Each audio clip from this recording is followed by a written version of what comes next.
Hi friends, welcome to Shami's kitchen. എല്ലാവർക്കും സുഖമാണല്ലോ. ഇന്നത്തെ നമ്മുടെ സ്പെഷ്യൽ എന്ന് പറയുന്നത് എഗ് ബ്രെഡ് സ്നാക്കാണ്. സൂപ്പർ ടേസ്റ്റി ആയിട്ടാണ് കേട്ടോ നമ്മുടെ ഈ സ്നാക്ക് നമുക്ക് കിട്ടുന്നത്.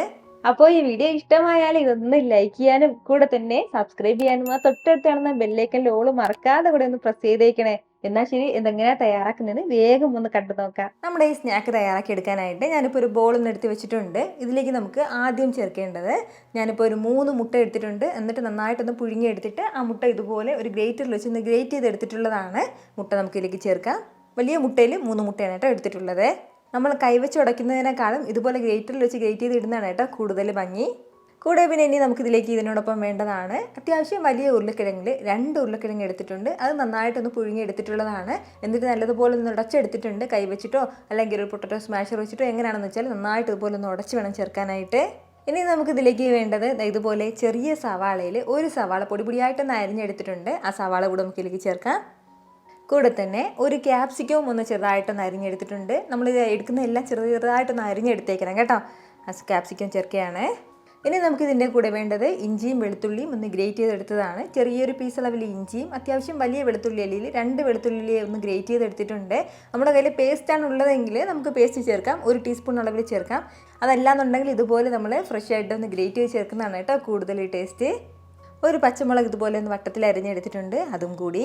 ഇനി ഇതിലേക്ക് നമുക്ക് വേണ്ടത് ചില്ലി ഫ്ലേക്സ് ആണ്. ഒരു 1/2 ടീസ്പൂൺ അളവിൽ ചേർക്കാം. അതല്ലാന്നുണ്ടെങ്കിൽ നമ്മുടെ എരിവിനനുസരിച്ചിട്ട് ചേർക്കാവുന്നതാണ്. കൂടെ ഒരു 1/4 ടീസ്പൂൺ അളവിൽ കുരുമുളക് പൊടിച്ചതും കൂടി നമുക്ക് ആവശ്യമായിട്ടുണ്ട്, അതും കൂടി. കൂടെ ഒരു 1/4 ടീസ്പൂൺ അളവിൽ ഗരം മസാല പൊടിച്ചതും കൂടി നമുക്ക് ആവശ്യമായിട്ടുണ്ട്. ഗരം മസാല പൊടി കൂടുതലായിട്ട് വേണ്ട, ഈ ഒരു അളവിൽ മതിയാവും. ഇനി ഇതിലേക്ക് നമുക്ക് വേണ്ടത് മല്ലിയിലയാണ്. നമ്മുടെ ടേസ്റ്റിനനുസരിച്ചിട്ടുള്ള മല്ലിയില ചേർക്കാവുന്നതാണ്. കൂടെ തന്നെ 1 ടീസ്പൂൺ അളവിൽ നാരങ്ങ നീരും കൂടി നമുക്ക് ആവശ്യമായിട്ടുണ്ട്. ഇനി നമുക്കിതിലേക്ക് ചേർത്ത് കൊടുക്കേണ്ടത് ബ്രെഡാണ്. മീഡിയം സൈസ് ബ്രെഡിൽ 2 ബ്രെഡ് എടുത്തിട്ടുണ്ട്. എന്നിട്ട് ഇതുപോലെ ഒന്ന് ചെറിയ ചെറിയ പീസാക്കിയിട്ടുള്ളതാണ്. ആ ഒരു ബ്രെഡും കൂടി ഇതിലേക്ക് ചേർക്കാം. ഇനി നമുക്കിതിന് ഇത്രയും ആവശ്യമായിട്ടുള്ള ഉപ്പും കൂടി ഒന്ന് ചേർക്കാവുന്നതാണ്. അപ്പോൾ ഈ ഉപ്പും ചേർത്തിട്ട് നല്ല രീതിക്ക് എല്ലാം കൂടി ഒന്ന് മിക്സ് ചെയ്ത് യോജിപ്പിച്ചെടുക്കാം. വെള്ളമൊന്നും ചേർക്കരുത്, കാരണം നമ്മൾ ചേർത്തിരിക്കുന്ന ആ വെജിറ്റബിൾസിൽ നിന്ന് കുറച്ച് വെള്ളം ഉണ്ടാവും. അതുപോലെ തന്നെ നമ്മുടെ ഉരുളക്കിഴങ്ങിൽ നിന്ന് ആവശ്യത്തിന് കുറച്ച് വെള്ളമൊക്കെ ഉണ്ടാവും. വെള്ളം ഒട്ടും ചേർക്കാതെ തന്നെ നമുക്കൊന്ന് കുഴച്ചെടുക്കാവുന്നതാണ്. നല്ല രീതിക്ക് ഈ ബ്രെഡ് എല്ലാം ഒന്ന് പൊടിയുന്ന രീതിക്ക് ഒന്ന് കുഴച്ചെടുക്കണം. അതല്ലാന്നുണ്ടെങ്കിൽ ഈ ബ്രെഡ് നമുക്ക് ഫസ്റ്റിലെ മിക്സിയുടെ ജാറിലേക്ക് മാറ്റി നമുക്കതൊന്ന് പൊടിച്ചിട്ട് ഇതിലേക്ക് ചേർക്കാവുന്നതാണ്. ഞാനിപ്പോൾ ഇത് മുഴുവനെ തന്നെ ചേർത്ത് നല്ല രീതിക്ക് ഒന്ന് കുഴച്ചെടുക്കുകയാണ്. ഈ ഒരു രീതിക്ക് നന്നായിട്ട് ഞാനിതൊന്ന് കുഴച്ചെടുത്തിട്ടുണ്ട്. അപ്പോൾ നമ്മൾ കുഴച്ചെടുക്കുമ്പോൾ ഇതുപോലെ ആയിരിക്കും കേട്ടോ ഉണ്ടാവുന്നത്. ഒരല്പം പോലും വെള്ളം ചേർക്കരുത്. ഇതുപോലെ ഒന്ന് കുഴച്ചെടുത്ത് കഴിഞ്ഞാൽ പിന്നെ ഇനി നമുക്കിതിലേക്ക് വേണ്ടത് ഒരു 2 ടേബിൾ സ്പൂൺ അളവിൽ കോൺഫ്ലോറും കൂടിയാണ്. അപ്പോൾ ഈ കോൺഫ്ലോർ ഇല്ലാന്നുണ്ടെങ്കിൽ നമുക്കിതിലേക്ക് അരിപ്പൊടിയും ചേർക്കാവുന്നതാണ്. കോൺഫ്ലോറും കൂടി ചേർത്തിട്ട് എല്ലാം കൂടി വീണ്ടും ഒന്ന് യോജിപ്പിച്ചെടുക്കാം. നമ്മൾ ഇതുപോലെ ഈ ഒരു അല്പം കോൺഫ്ലോർ അല്ലെങ്കിൽ അരിപ്പൊടി ചേർക്കുന്നത് എന്തിനാണെന്ന് വെച്ചാൽ എണ്ണയിലേക്ക് ഇടുമ്പോഴത്തേക്കും ഇതിങ്ങനെ പിരിഞ്ഞ് പോകാതിരിക്കാൻ വേണ്ടിയിട്ടാണ്. അല്ലാന്നുണ്ടെങ്കിൽ നമ്മൾ എണ്ണയിലേക്ക് ഇടുമ്പോൾ അധികം എണ്ണ ഇത് വലിച്ചെടുക്കും. നമ്മളിങ്ങനെ കോൺഫ്ലോർ ചേർക്കുന്ന സമയത്ത് അധികം എണ്ണ ഒന്നും വലിച്ചെടുക്കില്ല. ഈ ഒരു രീതിക്ക് നന്നായിട്ട് ഇതിനെ ഒന്ന് കുഴച്ച് മിക്സ് ചെയ്ത് എടുത്തിട്ടുണ്ട്. ഇനി നമുക്ക് വേണ്ടത് കയ്യിലേക്ക് ഒരു അല്പം എണ്ണ ഒന്ന് പൊട്ടി കൊടുത്തിട്ട് ഇതൊന്ന് ഷേപ്പ് ചെയ്തെടുക്കണം. അപ്പോൾ അതിന് വേണ്ടിയിട്ട് കുറച്ച് മിക്സ് ഒന്ന് കയ്യിലേക്ക് എടുത്തിട്ട് ഒന്നുകിൽ ഒരു ബോളിൻ്റെ ഷേപ്പിലോ അല്ലാന്നുണ്ടെങ്കിൽ സിലിണ്ടറിൻ്റെ ഷേപ്പിലോ എങ്ങനെ വേണമെന്നുണ്ടെങ്കിൽ നമ്മുടെ ഇഷ്ടത്തിനനുസരിച്ചിട്ട് ഇതൊന്ന് ഷേപ്പ് ചെയ്തെടുക്കാവുന്നതാണ്. അപ്പോൾ ഞാൻ ഫസ്റ്റ് ഇതുപോലെ ഒരു സിലിണ്ടറിൻ്റെ ഷേപ്പിൽ ഒന്ന് റോൾ ചെയ്തെടുത്തതിന് ശേഷം ഒന്ന് ചെറുതായിട്ടൊന്ന് മടക്കി കൊടുക്കുകയാണ്. എപ്പോഴും നമ്മൾ സ്നാക്സ് തയ്യാറാക്കുന്നത് ഈ ഒരു മോഡലല്ലേ. അപ്പോൾ അത് തിരിച്ച് നമ്മുടെ ഇഷ്ടത്തിനനുസരിച്ചിട്ട് എങ്ങനെയാണെങ്കിലും ചെയ്യാവുന്നതാണ് കേട്ടോ. ഇതൊന്ന് റൗണ്ട് ചെയ്ത് കൊടുക്കുകയാണ്. അപ്പോൾ റായുടെ ഒരു ഷേപ്പിന് നമുക്കൊന്ന് റൗണ്ട് ചെയ്ത് കൊടുക്കാം.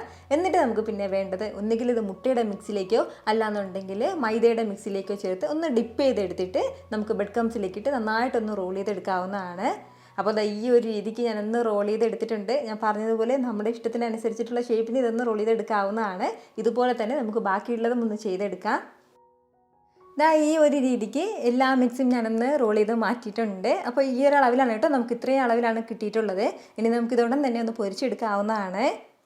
ഇപ്പോൾ ഇത് ഫ്രൈ ചെയ്തെടുക്കാനായിട്ട് ഞാനൊരു പാനിലേക്ക് കുറച്ച് എണ്ണ വെച്ചിട്ടുണ്ട്. എണ്ണ നന്നായിട്ട് തന്നെ ഒന്ന് ചൂടായി വരുമ്പോഴത്തേക്കും നമുക്കിതിലേക്ക് ഓരോന്നായിട്ട് ഇട്ട് കൊടുക്കാവുന്നതാണ്. ഫ്ലെയിം എല്ലാ സമയത്തും ഒന്ന് മീഡിയത്തിൽ തന്നെ വെച്ചിരിക്കാവുന്നതാണ്. ഒരുപാട് ഫ്ലെയിം കുറച്ച് വയ്ക്കേണ്ട ആവശ്യമില്ല. ഇതിനുള്ളിലെ ഫില്ലിംഗ് എല്ലാം ഒന്ന് വേവിച്ചെടുത്തിട്ടുള്ളത് തന്നെയാണ്. അതിൻ്റെ പേരിൽ പുറം ഭാഗം മാത്രം ഒന്ന് മുരിഞ്ഞ് കിട്ടിയാൽ മതിയാവും. നമ്മളിത് കോട്ട് ചെയ്തിരിക്കുന്നത് ബ്രെഡ് ആയതിൻ്റെ പേരിൽ പെട്ടെന്ന് കളർ മാറും. അതിൻ്റെ പേരിൽ വേഗം തന്നെ ഒന്ന് തിരിച്ചിട്ട് കൊടുത്തേക്കാം.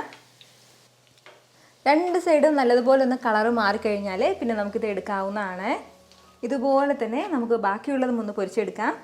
ഞാനിപ്പോൾ ഇതൊരൊറ്റ തവണ മാത്രമേ ബ്രെഡ് ക്രംസിൽ കോട്ട് ചെയ്ത് എടുത്തിട്ടുള്ളൂ. നമുക്ക് വേണമെന്നുണ്ടെങ്കിൽ 2 തവണ കവർ ചെയ്യാവുന്നതാണ്. അതായത് ഒരു തവണ ഇതുപോലെ ഒന്ന് കവർ ചെയ്തെടുത്ത ശേഷം പിന്നീട് വീണ്ടും മുട്ടയുടെ മിക്സിലേക്ക് ഒന്ന് ഡിപ്പ് ചെയ്തിട്ട് നമുക്ക് ബ്രെഡ് ക്രംസിലേക്ക് ഇട്ടൊന്ന് കോട്ട് ചെയ്തെടുക്കുകയാണെന്നുണ്ടെങ്കിൽ നല്ലതുപോലെ ഭാഗം മുരിഞ്ഞിട്ടുണ്ടാകും കേട്ടോ. നല്ലൊരു കട്ടിയുള്ളൊരു കോട്ടിങ് നമുക്ക് കിട്ടും. അങ്ങനെ വേണമെന്നുണ്ടെങ്കിൽ അങ്ങനെ ചെയ്യാവുന്നതാണ്. വളരെ രുചികരമായിട്ട് തയ്യാറാക്കി എടുക്കാൻ പറ്റുന്ന നല്ലൊരു എഗ് ബ്രെഡ് സ്നാക്കാണ് കേട്ടോ. ഇതിൻ്റെ കൂടെ പ്രത്യേകിച്ച് സൈഡായിട്ടൊന്നും വേണമെന്നില്ല. വേണമെന്നുണ്ടെങ്കിൽ മാത്രം നമുക്ക് നല്ലൊരു ടൊമാറ്റോ സോസും കൂടി എടുക്കാവുന്നതാണ്. ട്രൈ ചെയ്ത് നോക്കുന്നവരൊക്കെ മറക്കാതെ നിങ്ങളുടെ ഫീഡ്ബാക്ക് കൂടി ഒന്ന് അറിയിച്ചേക്കണം. കാരണം നിങ്ങളുടെ ഫീഡ്ബാക്ക് കാണുമ്പോഴായിരിക്കും അത് മറ്റുള്ളവർക്കും തയ്യാറാക്കി നോക്കണം എന്നുള്ളൊരു പ്രചോദനം ഉണ്ടാകുന്നത്. ഇത്ര എളുപ്പത്തിലും രുചികരമായിട്ടാണല്ലേ നമ്മൾ തയ്യാറാക്കി എടുത്തിട്ടുള്ളത്. അപ്പോൾ ഇത് ഇഷ്ടമായാൽ ഇതൊന്ന് ലൈക്ക് ചെയ്യാനും കൂടെ തന്നെ നിങ്ങളുടെ ഫ്രണ്ട്സിനും ഫാമിലിക്കും എല്ലാവർക്കും ഇതൊന്ന് ഷെയർ കൂടി ചെയ്ത് കൊടുത്തേക്കണം. ഇതുപോലുള്ള റെസിപ്പിക്ക് വേണ്ടിയിട്ട് നമ്മുടെ ഷാമീസ് കിച്ചൻ ചാനൽ ഫോളോ ചെയ്യാനും സബ്സ്ക്രൈബ് ചെയ്യാനൊന്നും ആരും മറക്കരുത്. വീണ്ടും നല്ലൊരു ഷാർ വീഡിയോ ആയിട്ട് നാളെ കാണാം. അതുവരേക്കും എല്ലാവരും ഹാപ്പി ആയിട്ടിരിക്കുക, സന്തോഷമായിട്ടിരിക്കുക, എല്ലാവരും സേഫ് ആയിട്ടിരിക്കണം. Take care friends. ടാറ്റാ.